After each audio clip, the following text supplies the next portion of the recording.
अगली खबर की ओर रुख कर लेते हैं। इस वक्त की अगली खबर हमें मिल रही है लखनऊ से। यूपी में लोकसभा उपचुनाव होना है। आजमगढ़ और रामपुर पूरी ताकत से जुटेगी सरकार। मंत्री सुरेश खन्ना मंत्रियों के साथ रामपुर में तैनात हैं। मंत्री सूर्य प्रताप शाही अवध और पूर्वांचल संभालेंगे तो पूरी ताकत से उतरने की तैयारी है। मंत्रियों के साथ आजमगढ़ में चुनाव प्रचार और प्रबंधन करेंगे। मंत्री सूर्य प्रताप शाही अवध पूर्वांचल संभालेंगे। मुख्यमंत्री योगी आदित्यनाथ, उप मुख्यमंत्री केशव प्रसाद मौर्य और ब्रजेश पाठक दोनों लोकसभा क्षेत्रों में सभा, रैलियां, रोड शो, चुनाव प्रचार और चुनावी बैठकें करेंगे।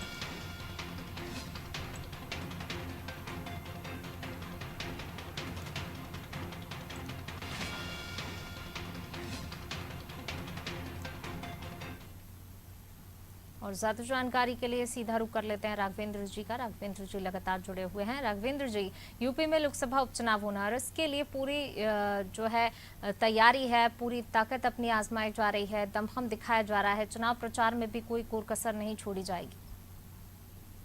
तौर से इस समय जो उपचुनाव चल रहा है उत्तर प्रदेश में 2 सीटों पर, उसके लिए सभी पार्टियां, जो लोग चुनाव में भाग ली हैं, वो पूरी तरह से तैयारी कर चुकी हैं। आपने देखा होगा कि भारतीय जनता पार्टी ने अपने स्टार प्रचारकों की सूची जारी कर दी है।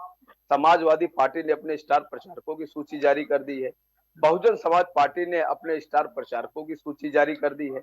ओम प्रकाश राजभर आजमगढ़ में ही जाके बैठ गए हैं।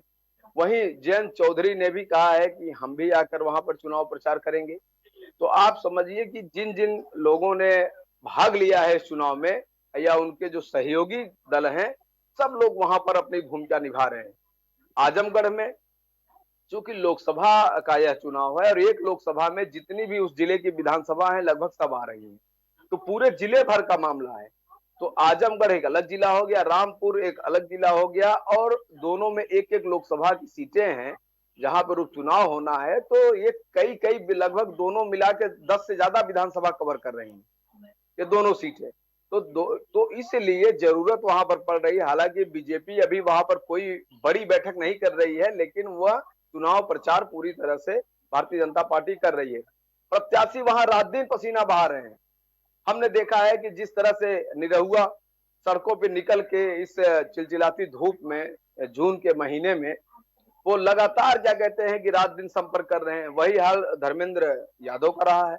वो भी अपने समर्थकों के साथ रात दिन इस जून के महीने में निकल रहे हैं। गुड्डू जमाली जो चुनाव लड़ रहे हैं, वहां भी उनका भी यही हाल है।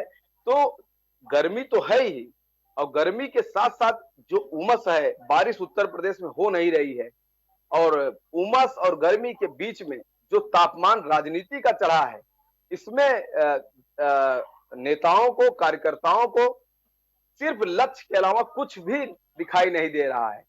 माने नहीं रख रही है कि गर्मी क्या है और इसका क्या प्रभाव पड़ेगा। सिर्फ केवल अपने नेता के लिए कार्यकर्ता एकदम दिल से जुटे हुए हैं। आपने देखा होगा कि आने वाले समय में वहां पर जनसभा भी होगी और हमको लग रहा है कि अखिलेश भी वहां जा सकते हैं, मुख्यमंत्री योगी आदित्यनाथ भी वहां जा सकते हैं। बीएसपी की तरफ से भी बड़ी बैठकें हो सकती है इन क्षेत्रों में जहां पे उनके एक उम्मीदवार चुनाव लड़ रहे हैं।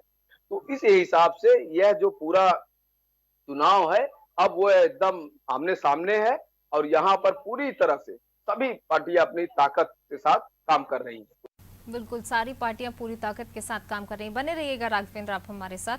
तो बिल्कुल यूपी में लोकसभा चुनाव के लिए पूरी पार्टियां, सारी पार्टियां जो हैं अपना दमखम दिखा रही हैं, पूरी ताकत